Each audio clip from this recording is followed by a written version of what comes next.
Hey, I want to thank all of you for watching the last thing we did on collaboration. We had a lot of questions and comments, and if you stick around till the end, I will address some of those comments and questions that I don't get to during this presentation. And we will try to answer those questions or at least discuss them a little bit. Okay, so here's a model that I've developed about how to get to collaboration. And if people tell me a story about an argument or a disagreement they had with somebody, and I listen to that for a little bit, I can pretty much tell what quadrant they're in here. And so can they. And there's this diagram sets up a ton of questions. So let me just review it a little bit. So on this axis, we have how cooperative are you? And that is, when you get in a disagreement with somebody, how much do you try to meet their concerns? And notice on this number here on the bottom axis, I don't have a 5. And the reason I don't have a 5 is because there's no information in a 5. So they either have to go, it's a 4 or a 6. And the same thing on this axis. So this is how much you try to meet the other person's concerns. And this is how much you try to meet your concerns. So while we're doing this, I want you to think about yourself, okay? Think about an argument or disagreement you've had with somebody. Where would you place yourself on this? How much do you try to listen to the other person? How much do you try to meet their concerns? Okay? And how much do you try to meet your concerns? So if this axis, this y-axis is high, if it's up here and this one is low, so then you're probably in this quadrant. And if you're highly cooperative, if you're highly concerned with what the other person's saying and you're listening to them and you're responding to them, you're high on this axis. So the ideal is to be high on both axes, and that puts you up here in collaboration. So that's kind of the goal, is to teach people how to get up here. And the thing of it is, and one of the comments that we got is, what if you do all the right stuff and the other person won't go up there with you? Okay, so think about this. This is a basic thing in mental health. Think about a big circle, okay? Big circle in this explanation that I'm going to give represents things you can't control, okay? And a small circle, I call it the grapefruit size or tennis ball size, that represents things you can control. Okay, so that's a really important thing. And then I usually give people a little test. I say, okay, so which circle is this in? Whether it rains tonight or not. Okay? And they'll say, well, I can't control that. I say, okay, what circle is that in? Well, that's in the big circle, okay? And then I say, whether you carry an umbrella or not, which circle is that in? And clearly it's in the small circle. You can control that. But just to get an idea of, do they get the idea of the big circle is what you can't control, and the small circle is what you can control, okay? All right, so which circle is this in? Whether you try to collaborate, whether you actually pull that off. And this takes a lot of social skills. This is not easy to do. It's high-level human functioning. But let's say you do that all really well. And you're here, and you're listening, you're summarizing what they want, you're explaining what you want, you're brainstorming, trying to come up with something that works for both of you. So let's see if we can work this out. So you have to listen, you have to summarize, you have to know what you think and feel, you have to accurately summarize and put yourself aside and accurately hear what the other person's thinking and feeling, okay? So this is high-level human functioning. That's where we want to go. So if you can do this, it doesn't mean that this other person is going to join you. All you can do is invite them there. So this is in the small circle, okay? But you can't control whether they join you over here or not. But it's still the best thing you can do to try to get that done. It doesn't mean it's going to be successful. And this person may have been, if they're in this highly aggressive mode, they may have been doing that for a long time. And they may not, just want to join you in this, but you can keep trying. So I hope that makes sense. All right, and another question we have had on the video, and I'll get to some of the more of them, but what about people that are avoidant or have social anxiety, okay? I think they're low on they're low on cooperation, and they're low on assertiveness. And I put them kind of in a hopeless category. Not that they are hopeless, but that they feel hopeless. They've kind of given up on trying to have relationships that work. Okay, and then we talked about how to get there. And so the first thing that we do is, could you pause this for a minute?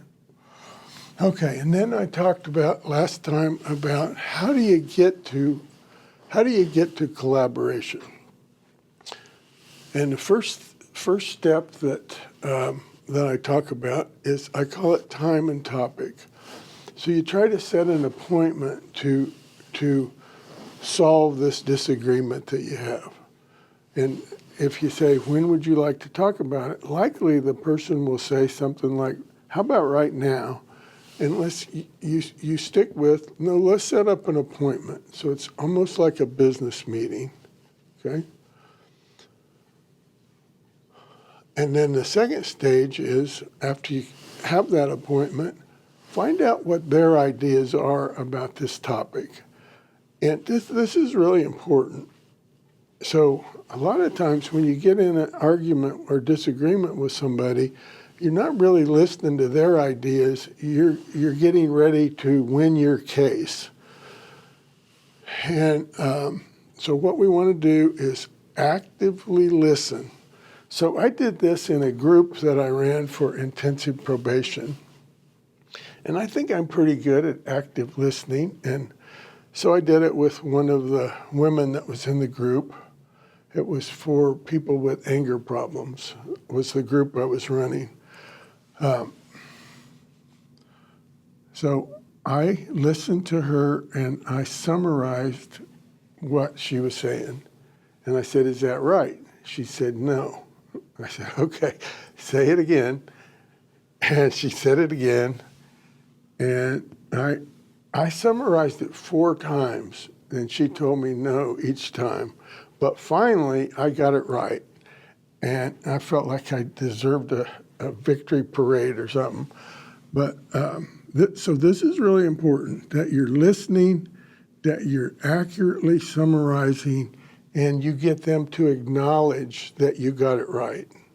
but you have to put your ideas away for a little bit while you're doing that, because you get a chance in this section, and that is, here are my thoughts.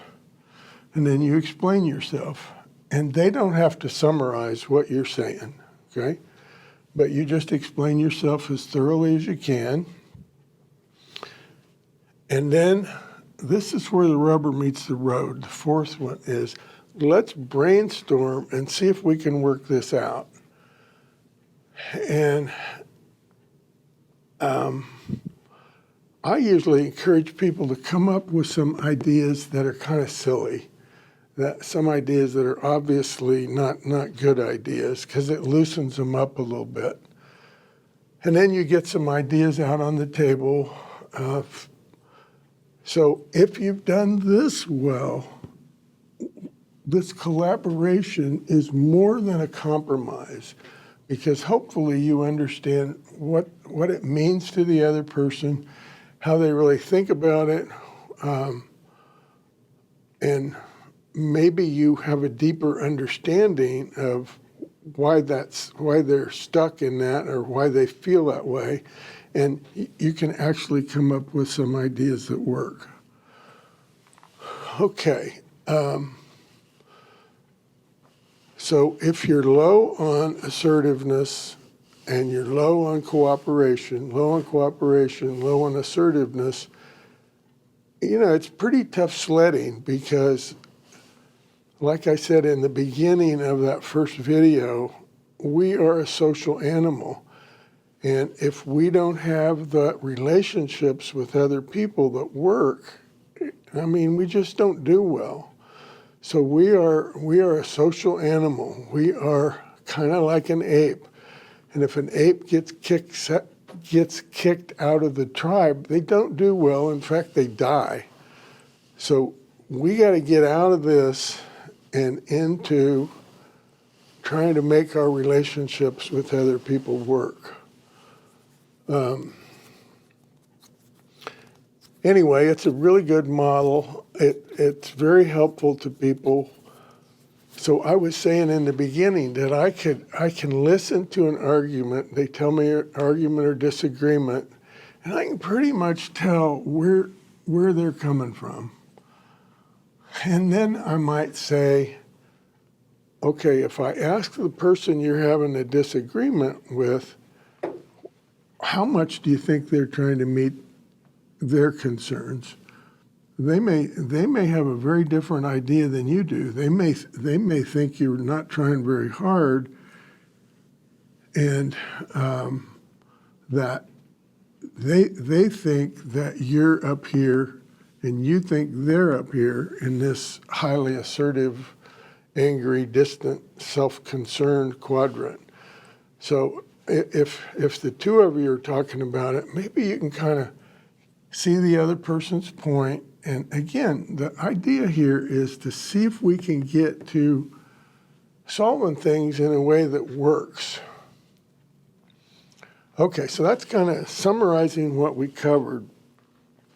Now I want to talk to you about how you do that, okay? Now, I've studied John Gottman's work, and I've been to a week-long seminar. My wife and I went to a seminar in California with him. He's a brilliant guy. He's got a large presence on YouTube. You can look up a lot of his videos and so forth. So what he talks about are things that don't work, and what doesn't work is being critical, okay? Being critical of the other person, probably not going to help. Second one is being contemptuous, and he describes that as being critical plus it's on a time scale. You always do this or you always do that. So, and that's the most toxic one. And then if you're defensive, that's another thing. Or if you are,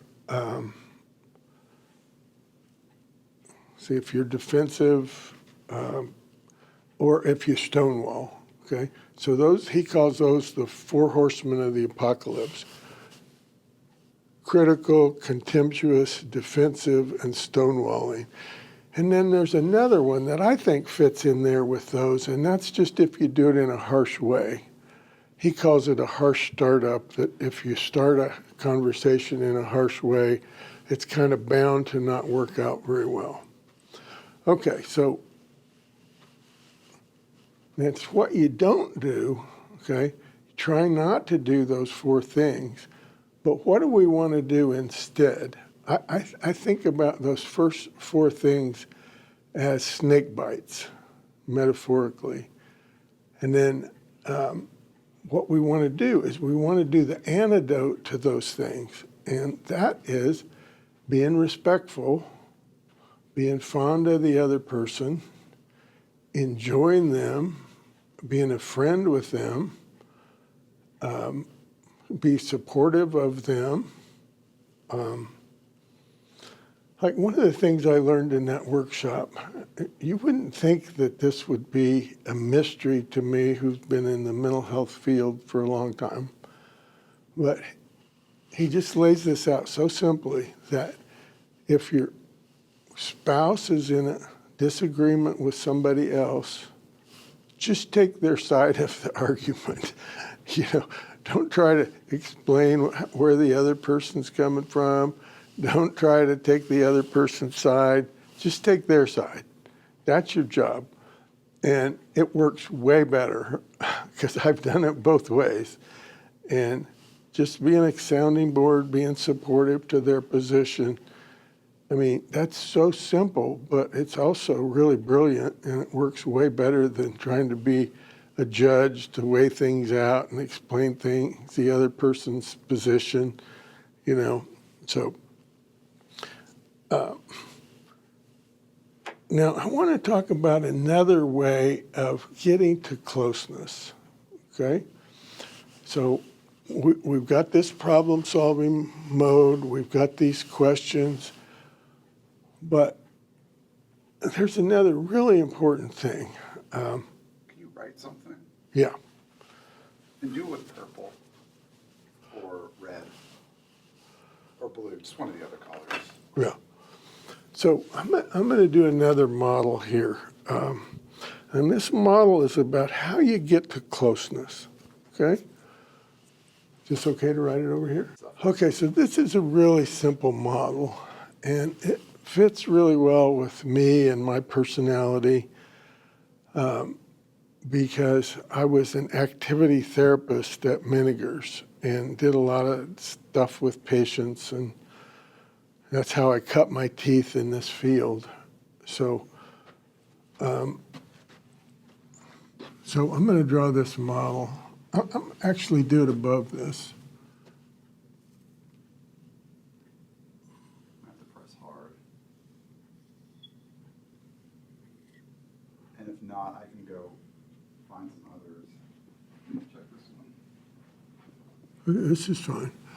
Okay, it starts with an activity. You're doing an activity with somebody. Like, one of the things I think about is it's an activity where you're both enjoying it. Use this one. I think this one's better. So it starts with an activity that you both want to do, that you both enjoy. And that activity, just by its nature, leads to interactions.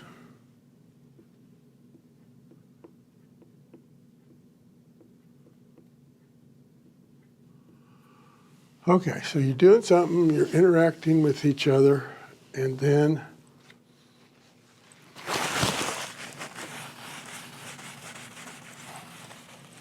that leads to positive norms.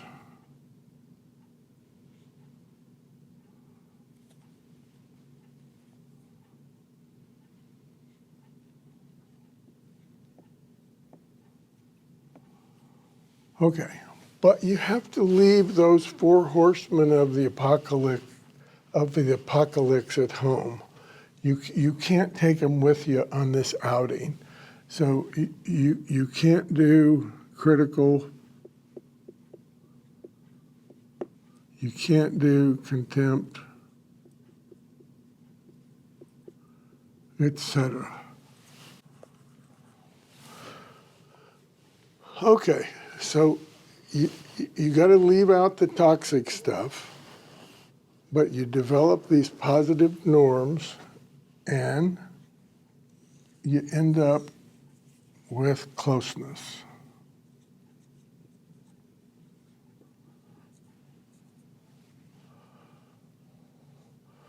Okay, so this couple was having a really hard time. They were a native couple in Africa.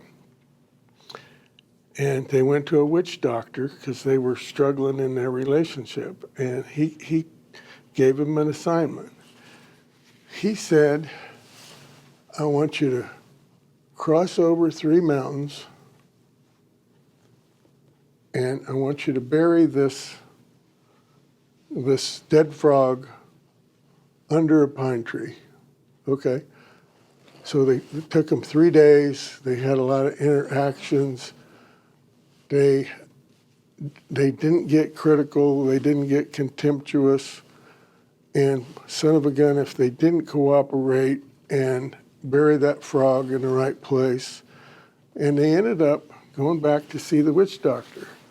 And the witch doctor says, well, how'd it go? And they say, well, first we were struggling, and then we got along pretty good, and we agreed on some things. And we just wanted to say you're a really good witch doctor. You really were very helpful to us because we're getting along much better now. Okay, so what the witch doctor had in mind was this model, that if they could do this, have an activity, and he gave them the activity, that this natural process would work, and that they would end up close. So one of the things my wife and I like to do is we like to ride a tandem bike together. Okay, so that's the activity. And in the beginning, it doesn't go so well, okay? Because I forget to tell her when I'm going to downshift or when I'm going to put the brakes on. But she straightens me out, and I have positive interactions with her. I don't get critical or contemptuous. We get along. And by the time we get home, and this actually works, we're getting along famously because we're both enjoying the activity, we're enjoying each other, and we're not doing the junk or getting out of it as quick as possible. So anyway, there are things you can do to make this work. I think doing activities, if you could agree on activities and do them together, it's got to be something you can both agree on. You have positive interactions. You try to not do those harmful things. And you try to do the positive things. Respectful, kind, humor. I think it's really good if you can do something outside. I don't think going to a movie counts. I don't think going to dinner counts because there's not enough interaction. So I think you need to move your body, choose something you both want to do if possible. I mean, I see a lot of people playing pickleball. That could be one thing, although I'm sure it's possible to do that and have a really horrible time because I've heard stories of that. But anyway, so you've got to not do that 4 horsemen of the apocalypse.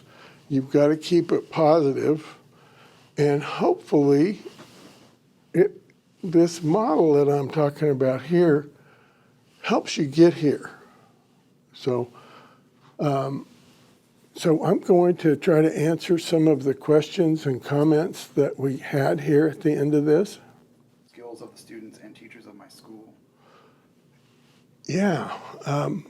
So this presentation we did last time, this teacher in India is using this model to help his students work on, what was it, Tom? Improve the skills, Yeah. knowledge and skills of students and teachers. Yeah, what they're trying to work on really is emotional intelligence. This is a great model for emotional intelligence, and I thank you for finding that helpful and commenting on it, because I think it's a really terrific model too. I find it really helpful in my work with people. It helps them take ownership of what they're doing wrong and to see what they need to change. Like what is an accommodating person? What do they need to change to get to collaboration? What do they need to change? Okay, they're already high on cooperation. They need to add assertiveness. So one of the things that I really like about psychotherapy, and it's so helpful to people, because they learn how to speak up. They learn how to, put their concerns into words, how to verbalize instead of just trying to please the other person. They vote in the election too. It doesn't mean their candidate's going to win, but they're going to vote, and they're going to try to hash this stuff out. What does this person need to do? A highly assertive one. Like they need to listen better. They need to say things like, "Yeah, I'd like to work this out with you. Let's talk." So, there's kind of a mathematical aspect to it. And what we haven't talked about really is this. So, I think this person's probably in a depressed mode, probably in a withdrawn mode, and they got to make these relationships work. They have to make these relationships work to get healthier. I think the point of life is to be able to get up here. This puts you in select company, and I believe that it's teachable and learnable. And we also fail. We don't expect to do it perfectly and don't expect it to work all the time. But that's all you control is getting up here. Yeah, and the other way to say that is man is a social animal. Like we got to get along with, I say to people, we got to get along with the other apes. I call it mental health 101. You got to get along with other people. Now, you don't have to get along with everybody, and you don't have to get along perfectly. I sure don't, But I'm working on this. I'm working on getting to collaboration, and sometimes it works out okay. Here's actually an interesting one. He said the tribalism is the problem. We've gone from just is tribalism the problem, and I explained to him that you didn't mean tribes. I said here's what I said. I said, you're right, tribe can have negative associations, but I'm referring to the fundamental human need for social connection, not necessarily a specific tribal structure. The conflict resolution methods I discussed apply to any social group, even between tribes, to foster collaboration. Ultimately, it's about managing relationships effectively, regardless of the group you're in. Is that kind of what you would have said? Yeah. Okay. Very, very good. So what about you talk about tribe, this can help groups. This isn't individual to individual, but groups can use this, can't they? Yeah, yeah. You want to talk about that for a minute? Well, I'm more an expert at helping people do it in their individual relationships, but I think there are people out there trying to do this when they do those high level meetings to lay groundwork for which people do that. Somebody said expressing about priorities has often been viewed with a negative spin. Strange when the other is insisting I understand the priorities thoroughly, how they need it to happen. Interdependence is good. Autonomy may differ. Does that Yeah. Chuck? This is interdependence. That would fit up there.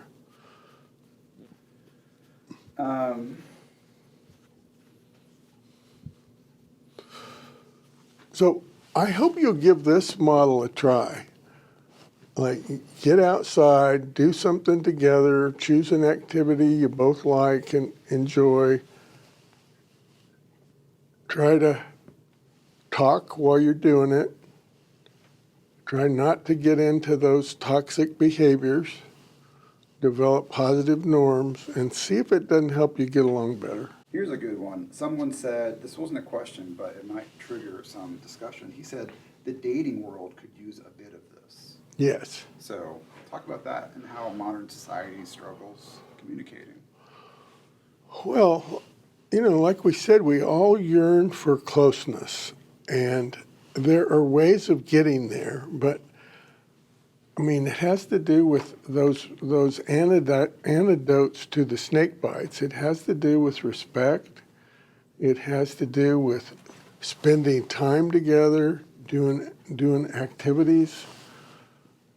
It has to do with, collaboration is really the goal of, if you can collaborate with somebody, you do get close to them and get on the same page because, think about the social skills involved in this. So I'm going to list some of those social skills, okay? So you've got to know how you feel, okay? You've got to be able to put your thoughts into words, into understandable words. You've got to be able to do it in a calm way. You've got to be able to listen to the other person, put your own concerns aside for a little bit, and really listen to the other person and summarize it. And that's that active listening stuff that was developed by Carl Rogers, a pioneer in the field. But I watched Carl Rogers do that on video, and it's almost, what he does is just listen and summarize and get where the other person's coming from. And it's very powerful. And it leads to closeness. So, think about the social skill of listening, like, if you're ever with somebody who really can listen and really gets where you're coming from, and they have that empathy, and something even more important than empathy, they have accurate empathy. They really get where you're coming from and your mood and how you feel, and they can feed that back to you in an accurate way. It's very powerful. And we all fail at it. We all fail at it, but it's really good to have something to strive for like that and to hold yourself accountable. So here's one that might trigger some discussion. She said, I have the same temperament as the first woman in the story last time. I am also diagnosed autistic, so using specific examples made the lecture extremely easy to understand. Thank you. Okay, very good. So have you used this with autistic people? Yeah. And do they struggle? Is there parts? I think it's very helpful for them. Yeah. Is there? Very helpful for them. Because you're working on these basic skills. And I break down those skills really, really simply. Let me give you the skills in accepting a compliment, okay? So I'll give them a compliment and I'll say, did you make eye contact? Yes or no, okay? Did you smile? Did you say thank you? Did you feel happy on the inside? Okay, so we're practicing like doing those four things, you know? Like, it's important to, you know, if you get a compliment, to look the person in the eye, to say thank you, to smile, and to let it in, to feel happy on the inside. So anyway, those listening skills can be broken down into components. So, all right, well, I'm going to sign off for now. And if you have questions or comments, I appreciate you nudging me to answer those, and it would be great. And we'll try to get back to this again. Like and subscribe. Please like and subscribe and comment. Awesome. And then, yep, right there. Perfect. Actually, so grateful I came across Oh, this. I don't have it. Oh, yeah, I do have it Yeah, on. you're good. Somebody says, I'm actually so grateful I came across this. This diagram is wonderful. Thank you, Jimmy. That's a great comment. I'm really glad it's helpful, and I think it's terrific too. I really do. I think it's like I say. I think these skills are teachable and learnable, and you know you can practice them. You can get a little help with it. I'm obviously really big on people getting help with psychotherapy because partly it just helps you learn how to give voice to your own concerns and hopefully how to listen too. It's probably at least gets you verbalizing yourself, you know, and talking about your emotions. I mean, that's another whole topic we could talk about is how to understand emotions and how to talk about them, how to define them, how to see what you're short on and what you're long on. So hopefully we can do another presentation about that, about how to deal with your emotions and how to deal with them productively.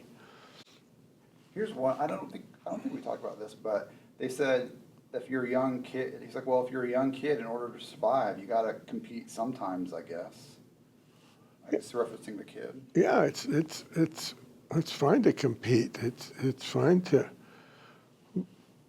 have a debate. You know, like none of this is about not debating or not expressing yourself. It's just that you have to work on the social skill of listening. So one of the problems that I see happening with kids today is they're highly assertive. They're usually highly verbal even, but they're really low on cooperation. And like that's just not going to work. You know, that doesn't lead to happiness, to be highly assertive and always concerned with getting your own way. And, you know, like I say, that's not good tribe behavior. Good tribe behavior is you gotta do your share of listening and supporting rather than just being so concerned with getting your own way. Someone says, nice bolo tie. Ah, great. I like bolo ties. What else? So they really like the,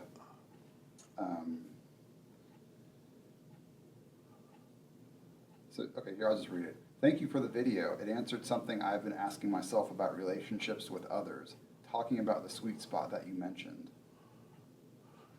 Yeah, and that sweet spot again is when you get to collaboration, like it's kind of magical, and it's also kind of rare, but it's doable, and like one of the things that's really nice about this model is if you're trying to work something out and you're not getting the job done, you can reverse engineer it. You can go back and say, you know, did I summarize their thoughts and feelings accurately? Did I set up a meeting to talk about it? You know, was I critical? You know, and kind of go back to the beginning and then maybe have another go at it. hey, here's what I wish I would have done. I wish I would have said, let's talk about this on Saturday. And so let's do it again this Saturday. And let's have another go at this and see if we can't get to collaboration and understand each other. So again, I want to thank you for making comments, because that really guides what I can talk with you about here. And I really appreciate any questions you have, because it might help me clarify things.